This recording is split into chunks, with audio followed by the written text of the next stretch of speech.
Hello, everyone.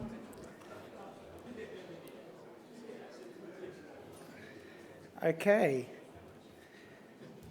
the graveyard shift. So we'll try our best to make this interesting and compelling into some drinks put on by Pact Group. This are Pact's partners this afternoon. Hello, everyone. I'm Patrick McClelland. I'm Managing Partner of Communications for Porter Valley, but I'm also Deputy Chair of Agribusiness Australia. And today's event is our little contribution to this terrific event which has been put on today. Agribusiness Australia exists to serve the Australian agribusiness sector. We've got a $300 billion vision for the agri-value chain by 2030. To achieve our vision, we advance the sector through advocacy, promotion and leadership, and support members through events, services and platforms for engagement. Platforms for engagement like this today. So I want to commend Paul, Pact Partners and the whole team for bringing together this fantastic collection of agri-leaders and financiers, and thank you for hosting us at your event. So before we get to the panel, I should acknowledge Agribusiness Australia sponsors, our Diamond members, Elders Limited, and our Silver members, BDO, Porter Valley, Merrick's Capital, Prime Super, along with our Bronze members, and also all the State Council members from Agribusiness Australia I see in the room. So that's enough for the intros. Let's get into the topic. Investing in sustainable agriculture. We've heard a lot about sustainability today, but what does it actually mean in practice? And how can we deliver commercial returns through the cycle? Earlier this year, Agribusiness Australia commissioned some research to define the value proposition for the agri-value chain, particularly looking at sustainability and ESG. We worked with 9 leading ASX-listed and large-scale companies from on-farm production, value-adding, logistics, handling and commodity trading, agribusiness and services, and right through to retail, and all of whom wanted to embed ESG performance and sustainability into their business. The project clearly demonstrated that sustainability and other ESG practices are essentially good commercial business, as long as it's carefully planned and executed. It can increase revenue and top-line growth, drive efficiency and productivity, reduce costs and improve decision-making, while also reducing cost of capital, enhancing margin and driving long-term investor returns. But the question is how? And that's what today's panel is going to sort out for you all.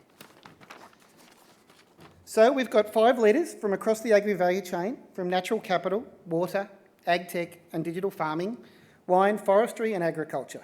The common thread, sustainability and innovation being at the core of their businesses, delivering for investors through the cycle. So I'll start by introducing Anthony Wilmot, who's going to set up our panel session. Anthony's CEO and co-founder of Digital Agricultural Services, DAS. The Australian-based global fintech focused on agriculture, operating at the intersection of digital transformation, nature-based peril and global food security. DAS's vision seeks to transform how decisions are made in businesses surrounding agriculture for a safer, more resilient, more prosperous and more sustainable world. So Anthony, set up the fundamentals for sustainable agriculture. Why is it important and where does Australian agribusiness fit? And we've heard a lot today. Are we leaders or are we playing catch up when it comes to sustainable agriculture? Thank you. Thank you for being here, and it's lovely to be part of this great industry. I kind of think of the question a little bit differently at the moment. We've heard a lot of presentations today really touching on the sustainable activities people are doing, but I really love Ben's presentation today, and he said something I thought was really important. We're past pilots and we're into programs.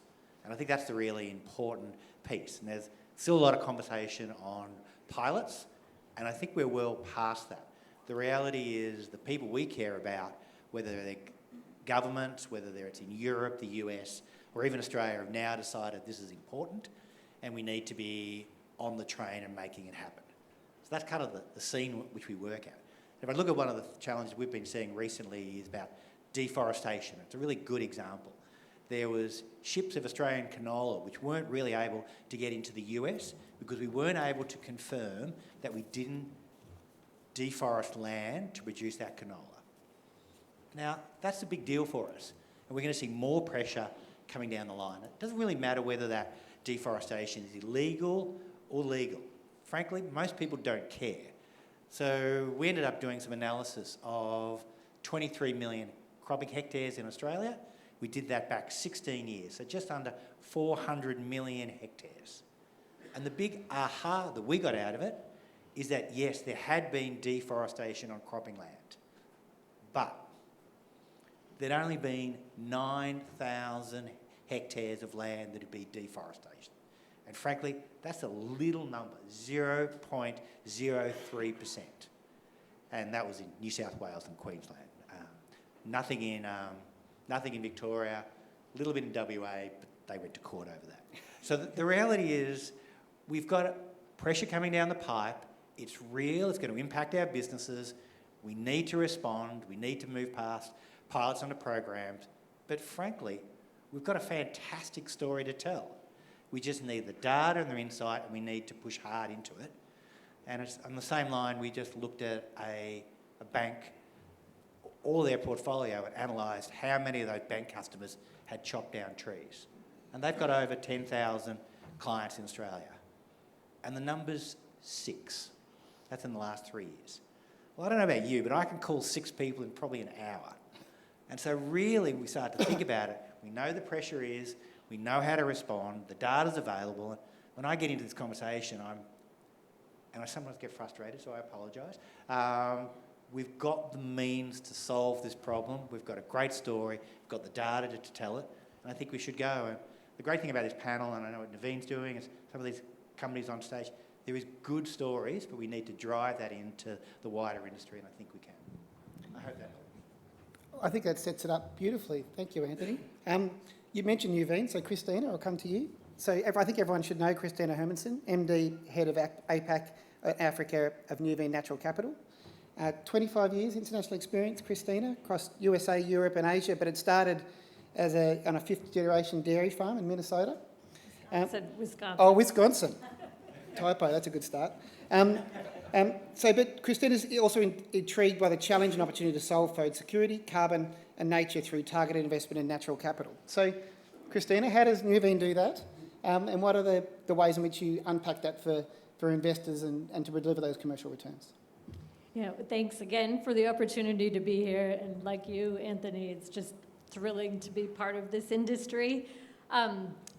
There's so much that's been said during the day. I was saying to Natasha that I kept nodding my head at. And number one, in terms of sustainable agriculture for Nuveen, sustainability and productivity and profitability go right hand in hand. They simply have to deliver returns to investors over a long term, in particular pension funds and institutional investors. But likewise, as a 5th-generation farmer, I think there's no better example than that. Sustainability over the long term is key. So I'll just make a few comments about how we actually deliver on sustainability from the global level and then down to the paddock level. You know, we do have more than $13 billion US dollars of assets under management globally. Australia is about 13% of that from a value perspective, more than 30% from a hectares perspective. And we do have investors, not only our parent TIA in the US, but investors from all over the world. Not yet enough in Australia, but we'll come back to that. So what we do is, because it's the right thing to do in managing the land, but it's also very much expected from our investors. And somebody raised that earlier in terms of ESG-driven capital flows. So we look very holistically. We have a framework of nature, climate, and people, quite similar to Cargill. And those 3 elements come together. You can't have one without the other. I do think climate and carbon in particular sometimes gets the stage simply because investors can monetize it. It's an ecosystem services that delivers above and beyond what farmland does. But all in all, the holistic balance is important. If you take a look at our sustainability report, and the 2024 report is coming out relatively soon, you can see we really measure ESG sustainability from the top down and then literally from the soil or the ground up. And I think that's what's exciting about being part of a larger global business. We look at the greenhouse gas protocol, TNFD reporting, and natural capital accounting as those key external methodologies that we align to, and we have global expertise to help us on the ground.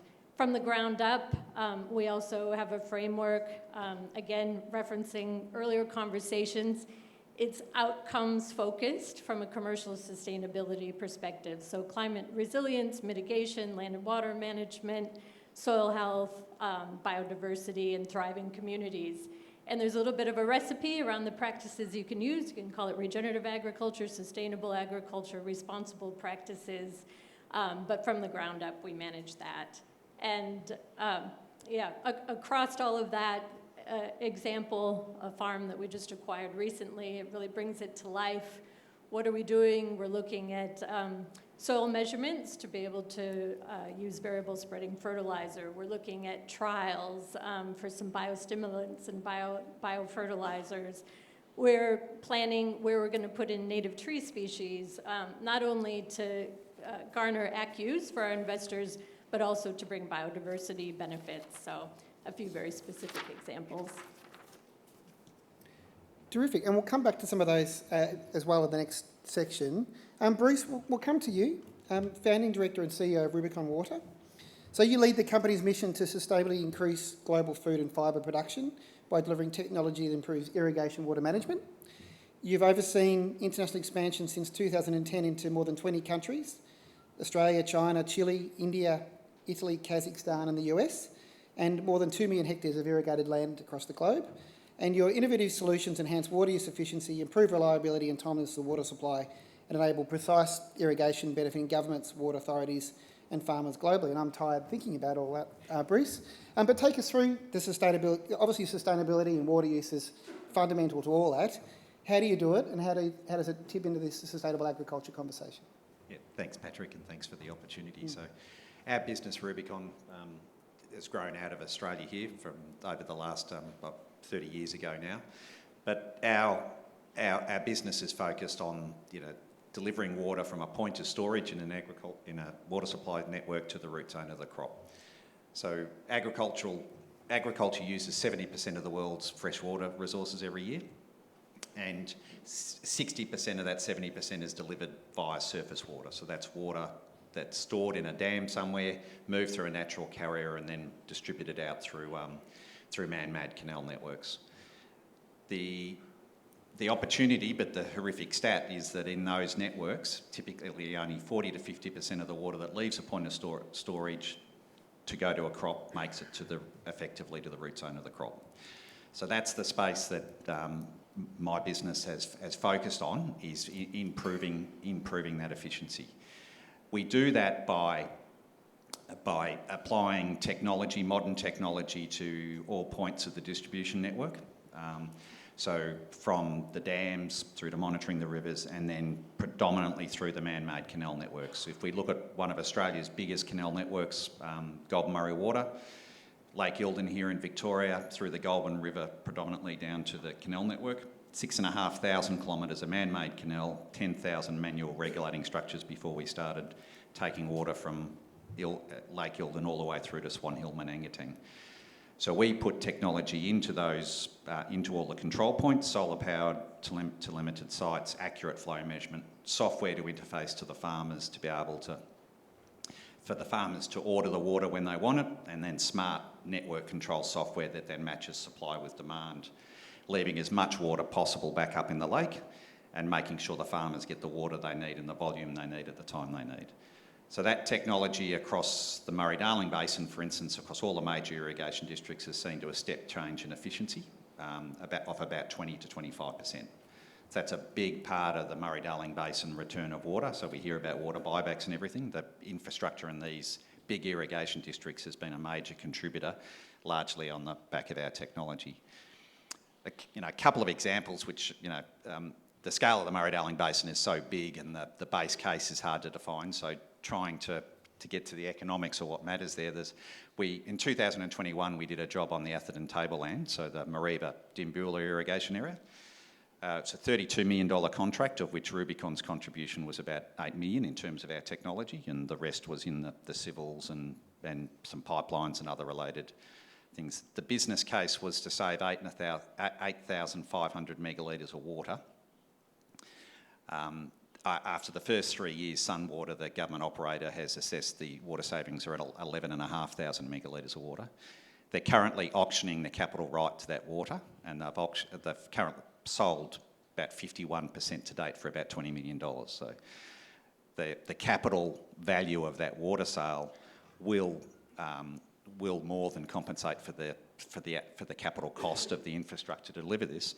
But of course, that water produces agriculture, and Sunwater's own estimates is that that extra 11,500 megalitres will deliver between $20 and $50 million a year of agricultural production on the Atherton tableland. So there's just a massive opportunity here globally to be able to match supply with demand in these otherwise inefficient networks and produce more productive use on farm and keep more water further up the catchment to be able to for the highest economic use. You sold me. That sounds like a pretty compelling opportunity for me. We'll come back to you as well, Bruce, but I'll go down to Malcolm on the end. So Malcolm's the chairman of the Pentarch Group, and they're focusing on the fields of utilisation and optimisation of resources, embracing circular economy concepts. Its current focal points are soil improvement, energy generation and energised fibre products. And you've got operations across Australia, New Zealand and more than 30 years of trading history into international markets from Middle East to the Asia Pacific. Malcolm, you operate across a lot of different things from forestry and other commodities. Let's hear your sustainable agriculture pitch, looking at that commercial return that we talked about as well. Okay, thanks for that. We've been involved in forestry. Forestry's always had a strong component of circular economy aspect to it, reuse. For many, many years, the sawmillers have said that their profitability equates to what they get for their wood chips that go out. The rural nature of it, it's isolated from different markets, so there's been always a strong push. And what's happened in the last few years is probably the improvement in technology and the improvement in desire to use these sorts of products. So we've seen in the last few years a real uptake in residues being optimised out of the forest, the forest products themselves and the trees being optimised into engineered wood products. In particular, our company's got involved in three things. One is pressing of waste products into briquettes, which has essentially replaced a firewood product. We've also got involved in generating electricity. We've managed to get to a position where some of our mills can be taken off grid and service themselves through their own, burning their own sawdust. And we will get to the point where we can actually generate more than what the mills require and create great electricity. And the third one is being that we've mixed some of our forest residues together with waste product, and this has been in the Bega Valley area, and we're part of that circular economy movement there. But we've mixed some of the waste that's coming out of seafood processors together with our forest waste and created an organic fertiliser. And probably one of the key things there is that we've managed to pasteurise the pathogens without cooking it, which means we're keeping a lot of the goodies in the mix and getting really good results out of what that's doing back into the soil, what it's adding for soil improvement and what it's doing for growth rates of the crops that get planted into it. I'll come back to you again, Malcolm, but we'll wrap things up here and go back to Jeremy. Jeremy Blank, CEO, Managing Director of Tarac Australia Limited since 2013. He's responsible for Tarac's investment property and its diversified business extracting high-value products from wine industry byproducts and services the Australian wine industry. I think something that might be in the back of mind for some of the guests today. He leads Tarac's diversification export markets and the recent product diversification into Australian whisky and no and low alcohol wine markets. Tarac is now focusing on leveraging the knowledge, assets and IP, upcycling wine industry byproducts to diversify into other sectors of the Australian agriculture where value may be extracted. So I guess take us through what you do in the wine industry, Jeremy, and where you're going, and again, that commercial focus.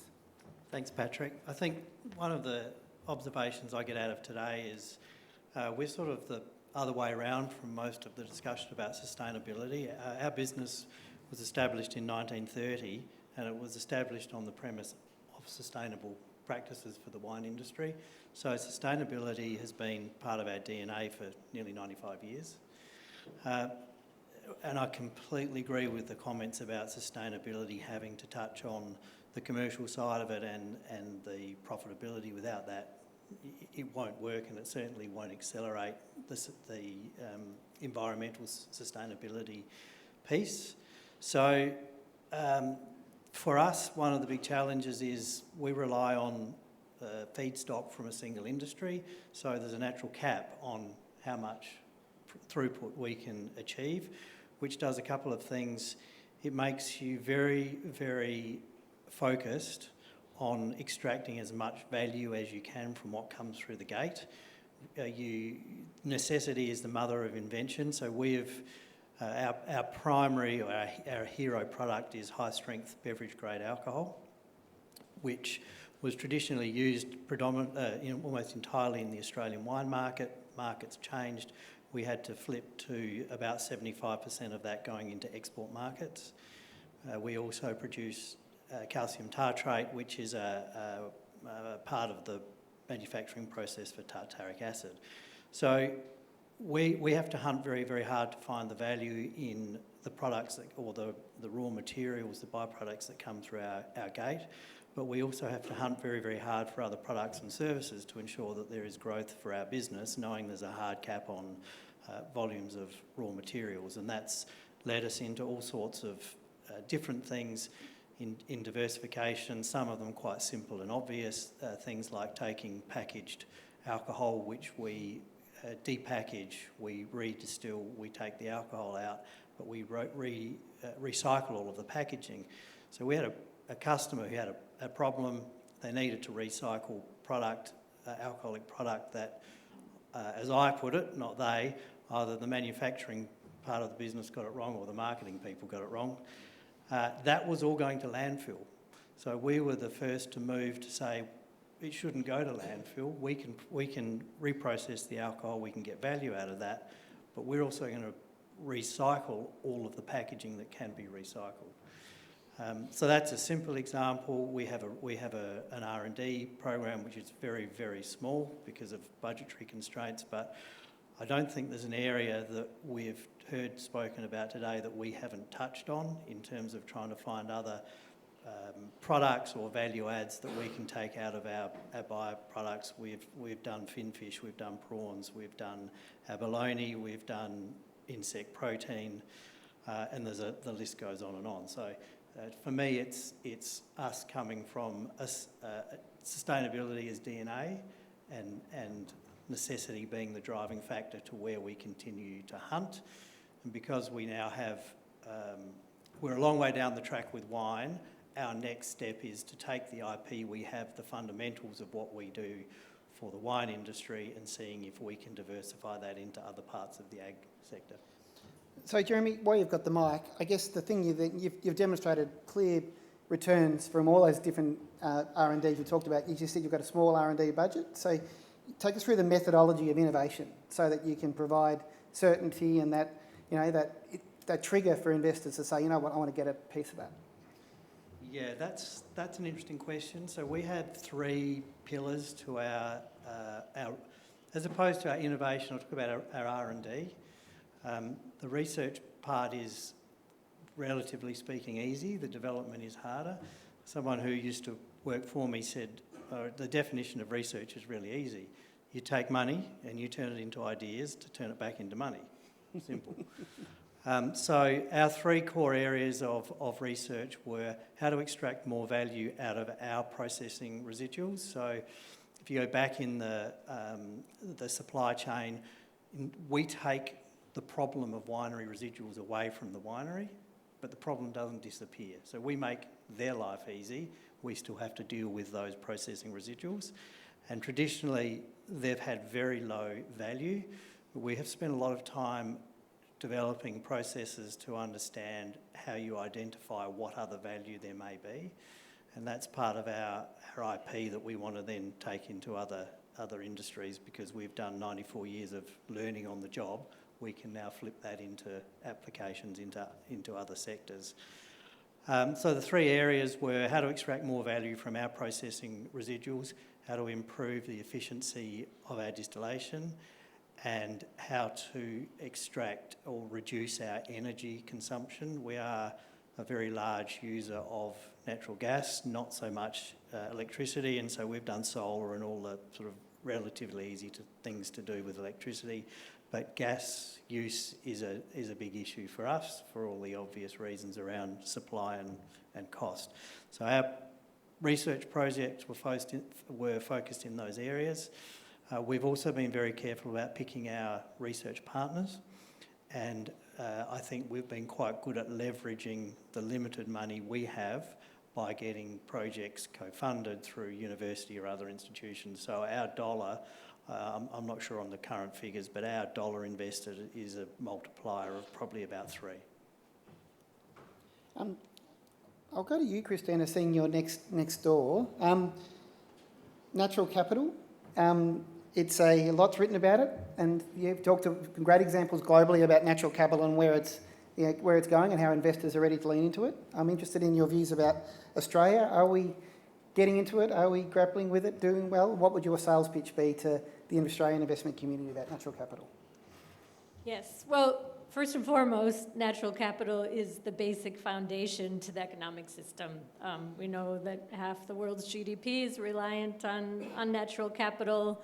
We are working on, in addition to putting values on livestock, carbon's getting easier, water, crops, also putting a value to society on biodiversity, shading, pollination.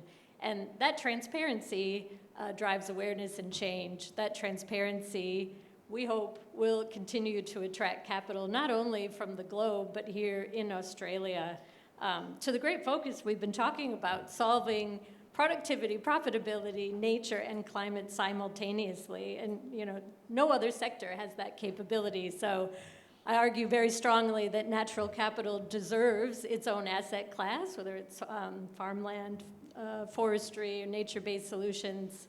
The kind of well-known arguments for investors in natural capital are the financial ones. We've done some research lately to show that farmland is actually a better inflation hedge than gold, so that's pretty good. We know from the risk-adjusted returns over the long term, as an asset class, it stands out, quite significantly in terms of debt and equity, and it's been challenged. The results of that have really been challenged, in particular over the last 3 years with what we've seen in the economic cycle, and it has low and negative correlation to other asset classes, which bring that result. Long term, they're not making more land, and for all the reasons, it's kind of hard for me to understand why there wouldn't be more engagement there. Now, there's lots of reasons why Australian super funds are challenged at times to come in, but I will say TIAA, our parent company, they really have always been at the frontier of real assets investing and looking how can they diversify their portfolio for their long-term retirement benefits. They have about 3% allocated to natural capital. That's not a lot, but it does the job. Imagine we're now at 3.7 trillion Aussie dollars here amongst the Australian super funds. Imagine what we could do in Australia with this opportunity with even a 1% allocation. So, did I sell you? Yeah, you've sold me, absolutely. That's what today's all about. So, but I think building on that, Malcolm, Christina's talked about the sweet spot between productivity and all the things, society, environment, all coming together to get that return. I would argue forestry does that as well, but it's often one of the most misunderstood, misrepresented sectors there is. Take us through, you do a lot of work in forestry, it's a core part of your business, so take us through how you navigate some of those misconceptions. Yeah, I'd probably quantify your statement by saying in Australia. Yeah. The International Panel for Climate Change lauded forestry as being well-managed forests probably being the best solution for climate change and mitigating climate change that there is. In Australia, we have a peculiar scenario where some of the NGOs defy their European masters to take an anti-forestry position. And the best we can determine that that's primarily because creating outrage over the fate of some poor animal that most people don't know where it lives or how many of them there are is a very good business model. And we're hoping over the next little while that we can prove that it's not a sustainable business model. There's probably a change in the industry over the last 4 or 5 years where we are trying to get into the boardrooms and into the decision makers and the politicians with some simple facts, like we don't cut down any trees that don't regrow, and I think we don't even feature in the top 10 reasons as to why animals become endangered or extinct. There's never been an extinction associated with forestry in Australia. None of those stories seem to get out. So we're trying to gather all of the research that's been done over the years. We've got a really good story to tell. I think the industry's recognised that it has been pitiful over the years at telling that story. It's a very difficult thing to engage with the public in general. It's very expensive and it's very time consuming, and the industry, generally speaking, hasn't had the ability to do that. But what we are starting to do now is pull together, bringing scientists together, and we're looking to work with NGOs who are focused on actually doing things. A lot of the NGOs to date have been very good at telling everybody what they shouldn't do. But when it comes to repairing forests, irrespective of how a forest may have been damaged, whether it's fire or flood or over-harvesting or clearing for land usages that didn't turn out to be effective, there is a job to do to repair those. There's a job to do to repair the biodiversity that goes with it, and the industry is looking to get those positive stories out and work with people on projects that actually do something about repairing it. And I'm going to come down to the end here to Bruce now. Again, I think another topic that might make emotions boil is water, particularly in Australia. So you're at the coalface again. So how do you? You've demonstrated the sustainability and the practice you do to conserve every drop. But what's the future for water in Australia? Yeah, well, given the investments and post the Millennium Drought and the Murray-Darling Basin Plan, water use agricultural water use across the irrigated areas in Australia is world class now in these big irrigation districts, and that means that we've been through and currently are in a relatively wet period, but when we get back into a drought period, the dams will be fuller, and that will give security across the board, albeit in Australia, the majority of that water now is owned, the safe water is now owned by the Commonwealth Environmental Water Holder, and not there available for increased agricultural or necessarily more agricultural security in those dry years. But that being said, the big water users are the Murrumbidgee irrigations, the Golden Murrays, across the Murray-Darling Basin, and then in the other smaller agricultural areas. Globally, it's different. If I go to our biggest ever international contract is in Karnataka in India, northern Karnataka, 450,000 hectares. We've automated in a similar way to Australia. They never had enough water under their manual operation practices to get water through that 450,000 hectares. So the technology in measuring and controlling and matching supply with demand has meant the tail end of that system, there's farmers that have seen water for the first time in 30 years. So they've had dry canals that had to be rebuilt when the water started hitting them because of the better, tighter management across the systems. So Australia is 1% of the world's gravity-fed irrigation. There's just this massive opportunity out there to be a big part of solving the issue around agricultural productivity. You need water to grow crops.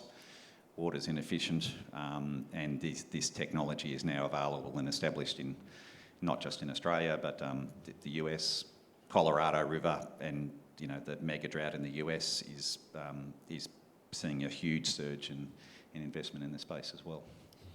We've just heard amazing examples right across all sorts of industries, Anthony, and it sounds like data and digital is the key way to be able to unpack some of those stories. You did it in the introduction. So take us through digital agriculture and how you demystify some of the things we've talked about and provide the evidence, the productivity or whatever it is to be able to show why investors should take the plunge. I was really reflecting on what Christina said about the fact that we're not making... Apologies, I was really reflecting on Christina's statement about we're not making new land, and we all know that. We know loan-to-value ratios The bankers in the room will do a better job of explaining this to me, that 50 to 60%, but we see that edging up, and we get under the hood and start to understand the risk profiles in lending. It's often connected to a lack of information. Often they'll have good relationships at the farm level, but at head office level, frankly, it gets tough. The thing that I'm excited by is what we're seeing is increasing ability to define good from great remotely, and the ability to define, is this farm highly sustainable, highly productive, represents all the characteristics we want as a lender, we want as an insurer, is becoming easier and easier today. And we all know this. When you drive down the road and you look at a farm, you can tell whether they're retired, whether they're at the peak of their performance, whether they're continuing to grow. We kind of know it already, but what we now can do is see all that remotely, and we monitor every farm in Australia every day, its productivity, sustainability, its risk. And what you very quickly start to see is that we can start to change how we both support this industry, whether through new lending products, through new insurance products, but we can also manage risk at a head office a lot better, and that is only good for the industry overall, because with more insight, with more information, we can make much better decisions. When we go back to the anecdote I shared at the beginning, where we have a great story to tell, and I say that feeling like it's a cliche, but we do have the data to back up our proposition of being highly sustainable, well-run, good productive capabilities, and it just does my head in that Australian superannuations aren't fully in with agriculture investment in Australia, because the story's fantastic, and that's the truth. We're not making any new highly productive land, and frankly, we're amazing stewards of it, and we have the right to ask those hard questions as an industry. Why aren't we being supported? And that's what we need to do and tell that story. And while you've got the mic, and I'm going to throw it open to questions from the floor, we've heard the term big data like a lot. How do we actually draw on all that data to get insights that we actually need and want and use? So I feel like big data is followed by a scary word, so I just want to be I'm always nervous about this conversation. The reality is there's massive amounts of public domain information available, and what we're seeing is a massive increase in compute power, smart people who can answer specific questions. Our challenge as a business is that we have lots of cool stuff, and that's great, and people love to hear us present and do all that good stuff. We spend most of our time trying to think about what data can we have to answer a specific business question, whether it's the income of a property, whether it's the risk of a property. Those specific data sets are available. They need to be packaged in a way that enables you to answer a specific business question. And frankly, when you do that, what I find is people can use it. An example I share is I have a whole machine learning team, and we do crop forecasting on what's growing in every field in Australia all through the cropping season, both winter and summer. And even though I've got a whole AI team, the traders at the other end write it on a post-it note and go trade. So it's about thinking about what's the right information to enable the right decision. So I think there's huge opportunities in it. The other anecdote I'll share is when we analyse farm properties in Australia, you can tell remotely whether they're a high risk of claiming on insurance or not. And that's amazing. I've got more questions, but does anyone have questions for this amazing group of panellists across the agri value chain and innovation? Up the back, next to you, Paul, on your right. You haven't got a mic. Patrick's coming down. Yeah.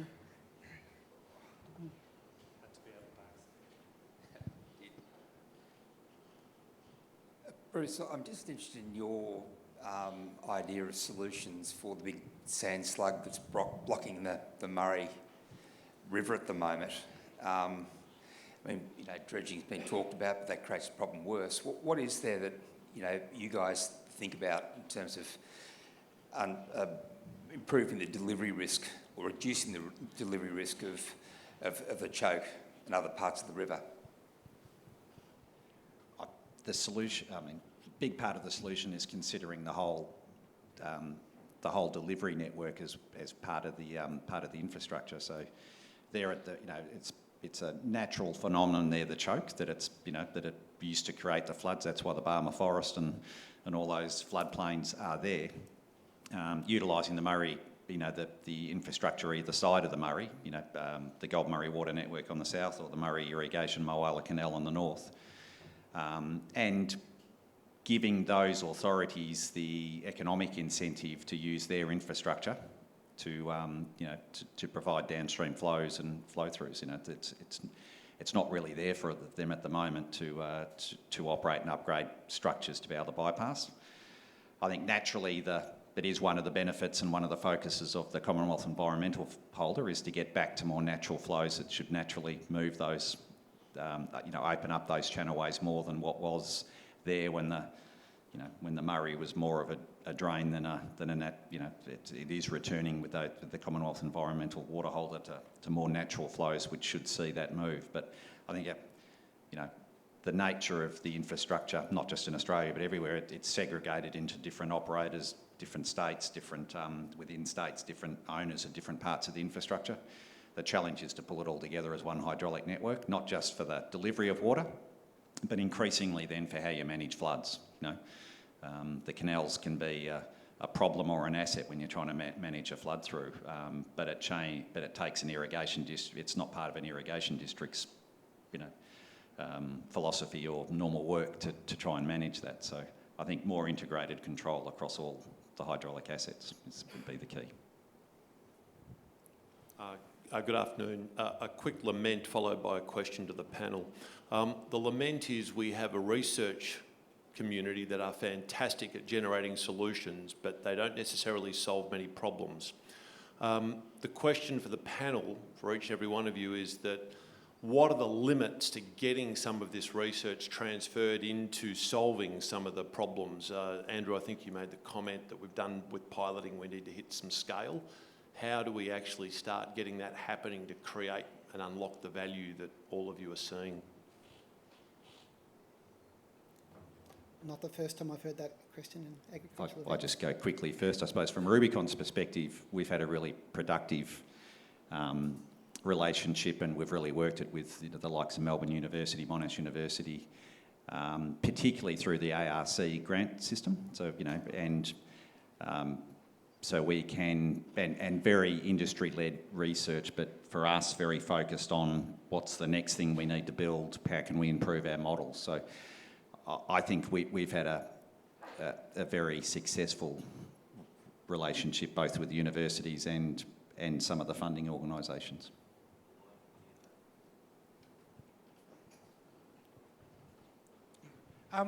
There's a real risk in Australia that we tend to sledge the research organisations that they're not doing stuff. I just don't buy it. Our research organisations in Australia are fantastic. They're really good at solving and thinking through technical problems.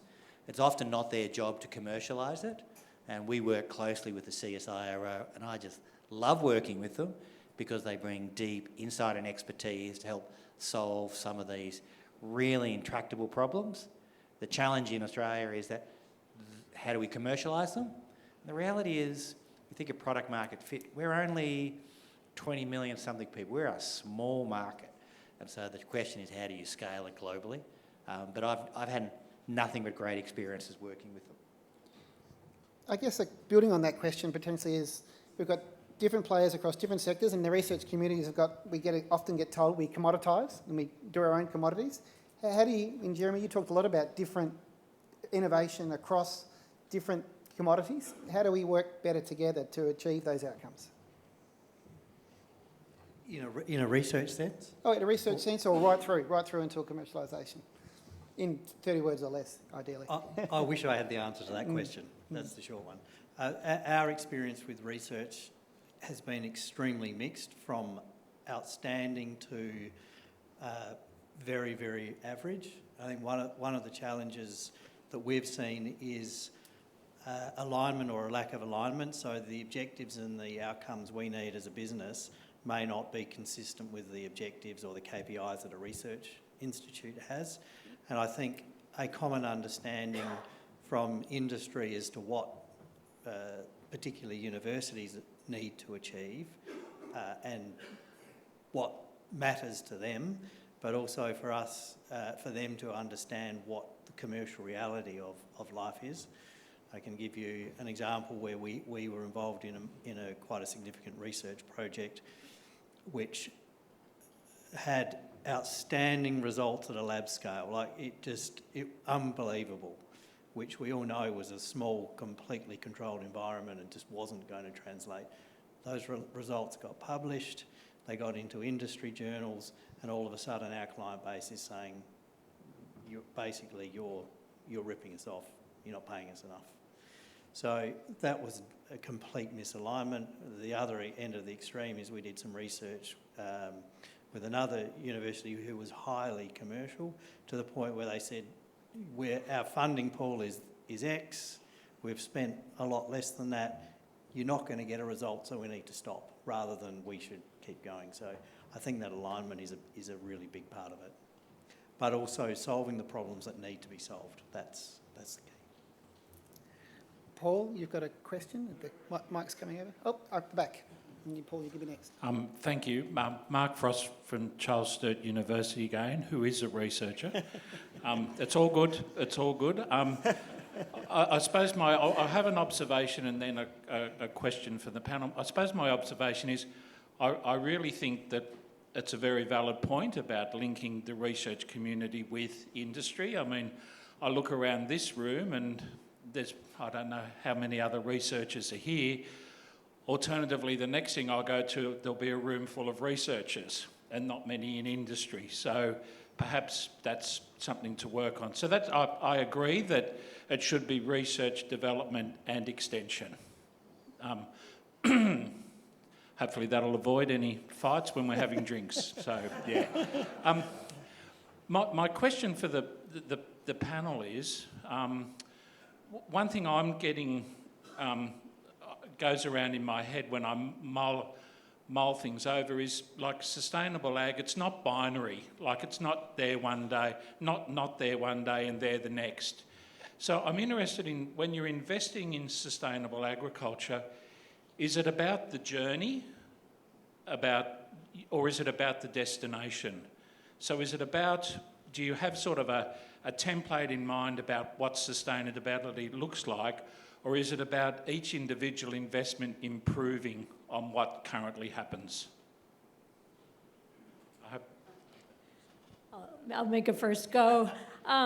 I guess, yeah, first and foremost, many of the funds nowadays are open-ended, so it is very much a long-term view, and it's both the journey and that long-term destination, I would say. From a portfolio perspective, I think, a lot of thought around the diversification and how can you mitigate and minimize risk, but then asset by asset, investment by investment, there's definitely a vision in terms of how that asset transforms, what the improvement potential is, which practices will be measured, how they'll be measured, and a lot of that, we don't know all the answers to it. So it is a pathway, and often say it's 1, 2, 3, 5-year journey, to be able to really reliably measure some of those inputs.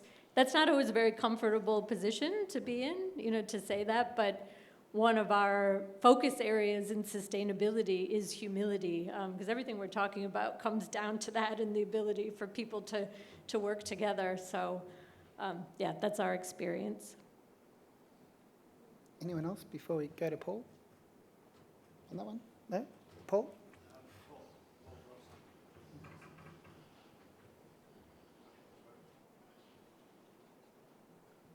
On helps.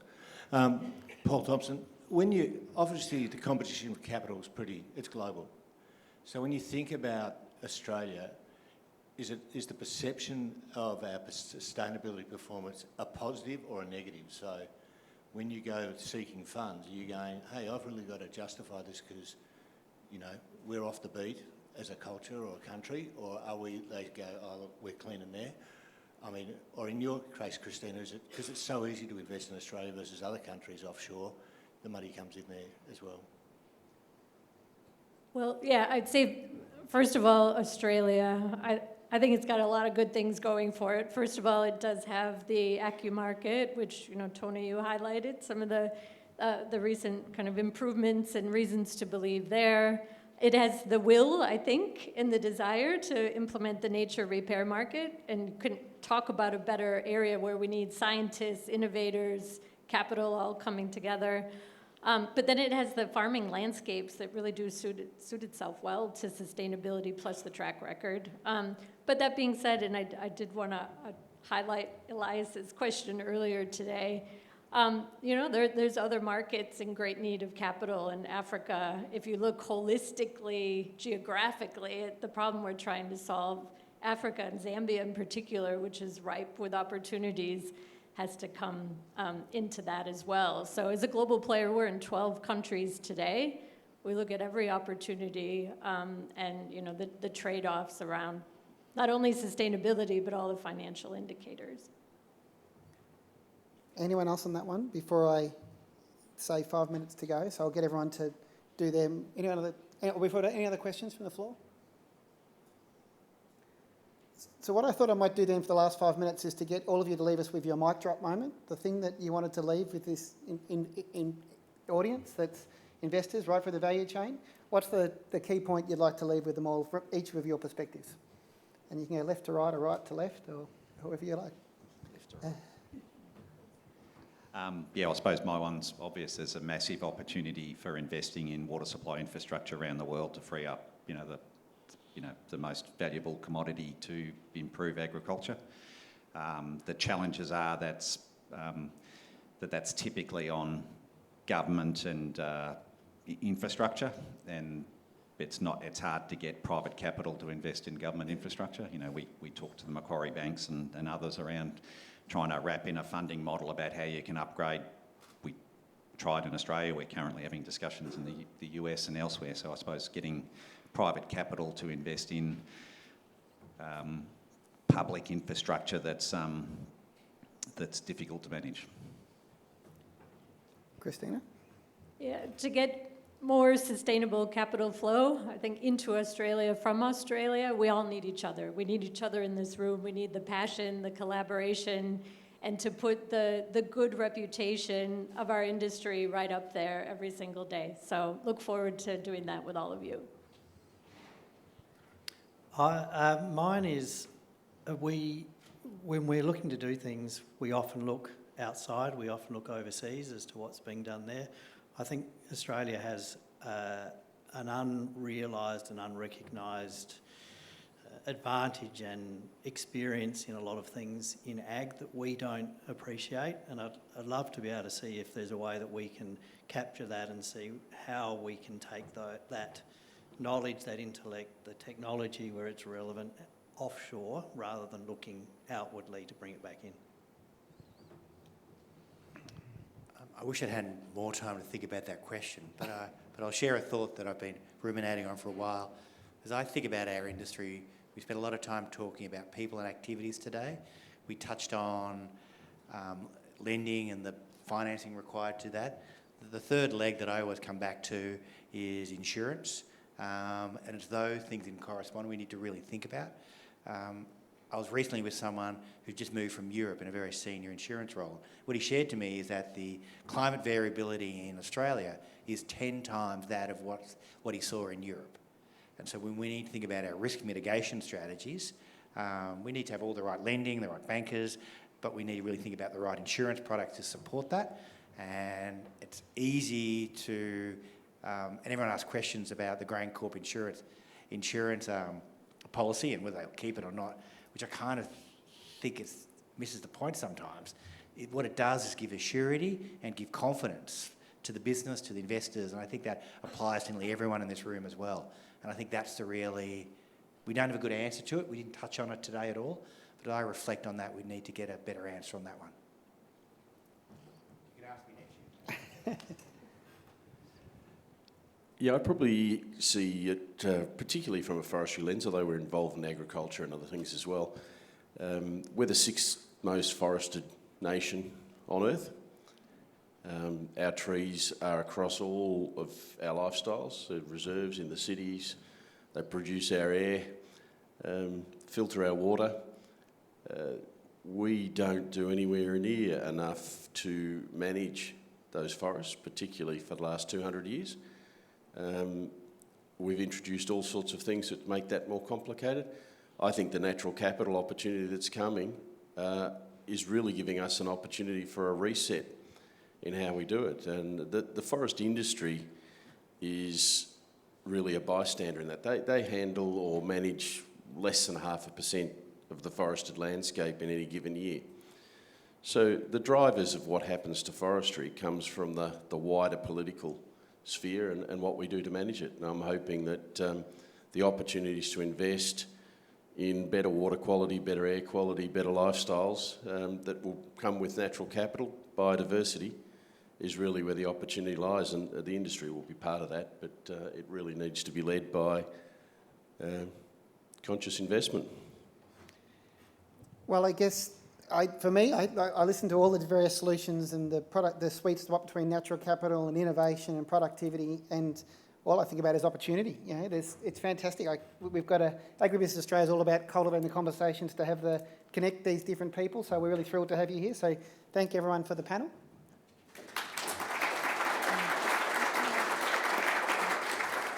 And again, I think we should really thank PAC Partners for putting on what is a terrific event today. It's been fantastic. There's a whole lot of, I'm sure, opportunities, investment and growth that will come of it. So thank you very much. For Agribusiness Australia, we will have another event in June, July. We're just finalising that. So please stay in touch. And thank you very much. I think the bar is calling, unless anyone else wants to wrap things up. Bar calling. Good.